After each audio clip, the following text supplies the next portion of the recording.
আজকে আবার আর একটা ভিডিও নিয়ে আমি আপনার কাছে চলে আসলো। আমি সীমা। আজকে আমি কি রানবো জানেন? আজকে আমি রানবো হচ্ছে পুঁই শাক আর হচ্ছে মিষ্টি কুমড়ি।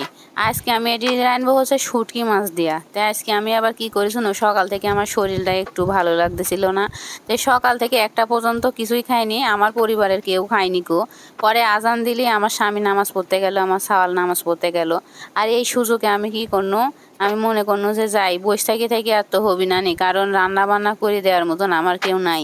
পরে অবশেষে আমার বেটা কোনো যে একটু পুঁয়ের শাক লিয়ে এসি দে বাজারে থেকে, আজকে আবার হাটের দিন ওই পুঁয়ের শাক লিয়ে আসলো। আর একটা ঘটনা আবার হয়েছে কি জানেন তো, আর একদিন আমি রাস্তার ধার দিয়ে আসতে লাগি আমি দেখতেছি রাস্তার ধারে এক চাচা দুটি মিষ্টি কুমড়া নিয়ে বসে আছে। তা আমি আবার কি করলো, আমি আবার মিষ্টি কুমড়ার কাছে গেলাম, যাই আমি বললো যে চাচা এই মিষ্টি কুমড়ি ভালো হবি? চাচা আবার কোসে বিটি 100% গ্যারেন্টি। তা আমি আবার একটা নিবো, আসার পরে খাওয়ার পরে আবার যদি লোভ লাগে, তখন আবার যদি মনে হয় যে এত সুন্দর মিষ্টি কুমড়ি আমি আবার নিলাম না, তে আমি আবার দুইটি 100 টাকা দিয়ে লিয়া লিছি। লিয়ার আসে পরে কি হয়েছে, আজকে আমি রাইন দিয়ে আমি দেখবো যে জিনিসটা আসলেও ভালো লাগতেছে কি না চাচা মিথ্যা কথা বললো। তা আমি আবার মিষ্টি কুমড়োটা কাটার পরে দেখনু ভিতরে কোনো লাল না, শেকসা কিরম আসলে কি আমাকে চাচা ঠগাইলো, আসলে কি যে হইলো আমার তো ভালোই লাগতেছে না, টেনশন হচ্ছে, প্রচুর টেনশন হচ্ছে, ভালোই লাগতেছে না। এখন আমি কি করব, মিষ্টি কুমড়াটা কিন্তু আমার খুব পছন্দের একটা খাদ্য। এখন আপনারা কি আমি জানিনি, মিষ্টি কুমড়ার বীজও কিন্তু মানুষের শরীরের জন্য খুবই উপকারী একটা জিনিস, যেটা আপনাদের শরীরের জন্য অনেক উপকার। আমি কিন্তু মিষ্টি কুমড়ির বীজই খুব পছন্দ করি, আমার বড় কিন্তু পছন্দ করে। তো যাই হোক, মিষ্টি কুমড়াটা খুব মনের শোকে আমি কাটতেছি, কোনো কালার নাই, কোনো কিছু নাই, ফ্যাকসা ফ্যাকসা, আবার আমার ভালোও লাগতেছে না। এখন যাই হোক, একটা রান্নার পরে কিরম স্বাদ হবে এটি হচ্ছে বড় কথা। আমি রান্নার পরে কিরম স্বাদ হবে এটি কিন্তু আমি আপনারে জানাবো, না জানালে আমার আবার পেটের ভাত হজমই হবি না। কিন্তু মিষ্টি কুমড়ি আমি লিখি দুইটি।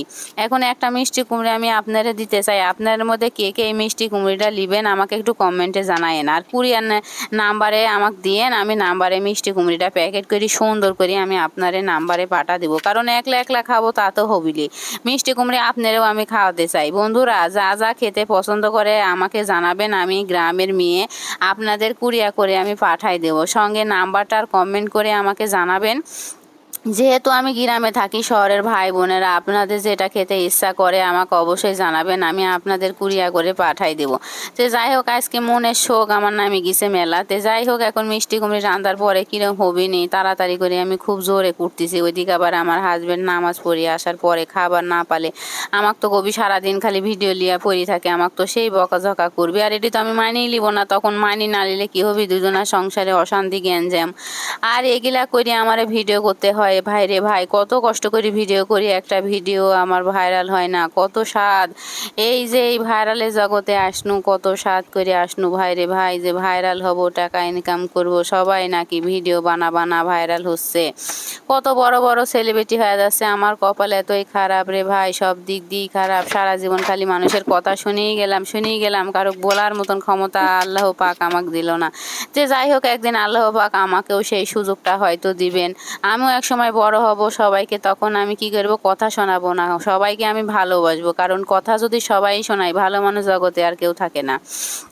তো যাই হোক, আজকে আমি কাটা কোটা শেষ করলাম, শেষ করে আমি কি করব, আমি রান্না করব। এটা আবার রান্না করতে হবে শুটকি মাছ দিয়ে এটা রান্না করলে কি হয়, অনেক স্বাদ হয়। তবে আমি দেখতে চাচ্ছি যে মিষ্টি কুমড়াটা কেমন স্বাদ হলে চাচাকে যে আমি একটা থ্যাংক ইউ জানা আসবো, যে চাচা আমাকে মিষ্টি কুমড়া দিয়েছেন, অনেক স্বাদ, অনেক ভালো, আপনাকে অনেক অনেক অনেক ধন্যবাদ। সবাই আমাকে সাপোর্ট করবেন, আমার পাশে থাকেন। আসসালামু আলাইকুম।